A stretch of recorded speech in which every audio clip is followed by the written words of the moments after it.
When you purchase a home, you're going to deal with two things typically, unless you're a veteran or you're doing a USDA type of mortgage or a VA mortgage. Those are 100% financing, but most of us are going to do a regular mortgage where it's not going to be 100% financing. We're going to be required to bring a down payment and closing costs. So um, we really need to get a handle on down payment and closing costs. They're separate. Okay, there's down payment and there's closing costs. They're separate. They're not the same. So when your realtor tells you, I'll get the seller to pay for your down payment and closing costs, red flag. Can't happen. The seller can help with seller concessions. In other words, a percentage based on the loan amount or the purchase price, a percentage based on the purchase price, the seller can contribute towards closing cost. Sellers can never, ever pay your down payment, ever. If you hear that from your realtor, it's wrong. Run. Go find another realtor. Okay? There's seller concessions. Those are costs that the seller can pay to help you with closing costs and prepaids.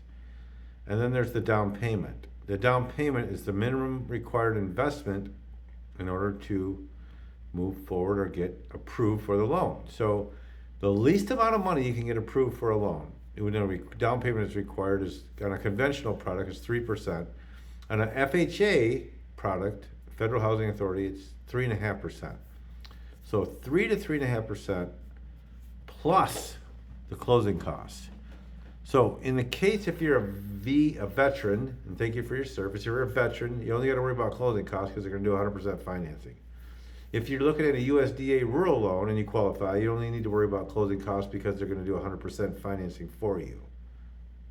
But the rest of us have to have a down payment and closing costs. So we need both.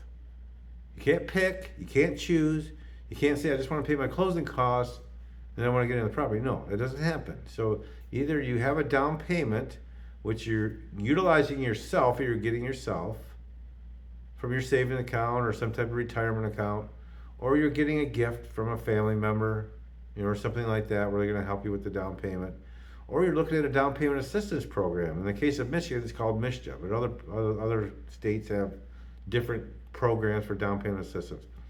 So you need a down payment in those cases, and those are ways that you can get it. You can't get it from the seller. You can't ever get a down payment from the seller. You can get closing costs, also known as seller concessions, to help pay for those.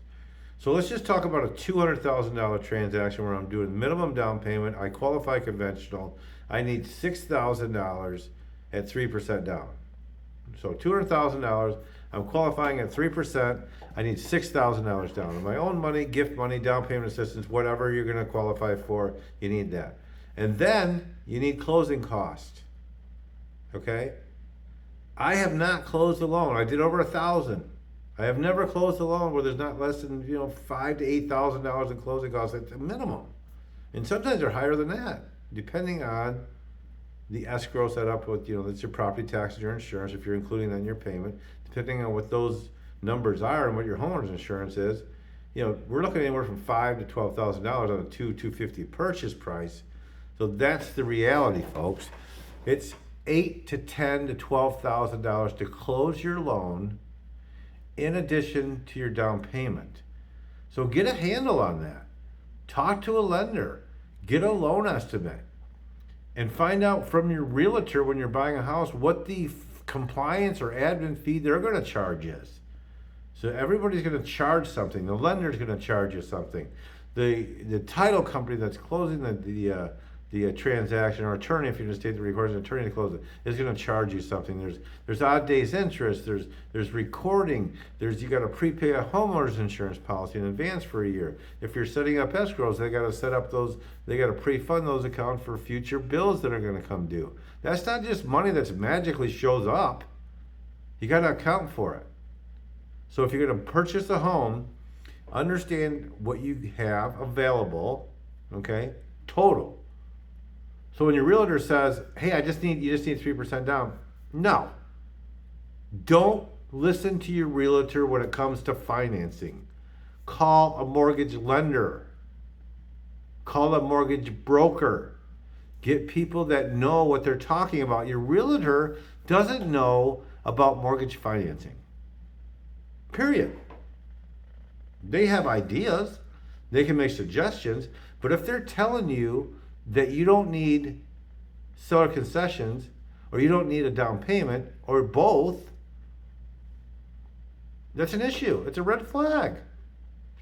You can't buy a house with no money. It's very, very rare. Very rare. Okay, I closed alone. The closest amount of down payment they have, I think it's the least amount I've ever closed, was a VA loan when they got their earnest money deposit back because they got 100% financing and they had seller concessions to help offset those closing costs. You know, those are really the only situations where you're going to get in with no money down. The rest of them, you're going to need money. You're going to need appraisal money. You're going to need down payment money. You're going to need, well, all of us are going to need money for earnest money deposit, you know, your good faith estimate.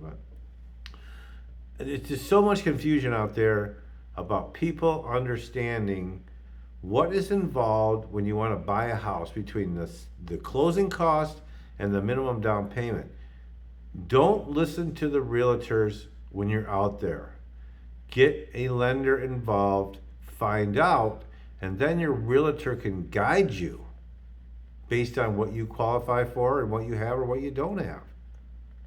But seller concessions, closing costs, prepaids, one thing. Down payment, minimum required down payment, a total another. Can't be combined. You can't get it from the seller. They're separate. So keep them separate. James Lawler, have a great day.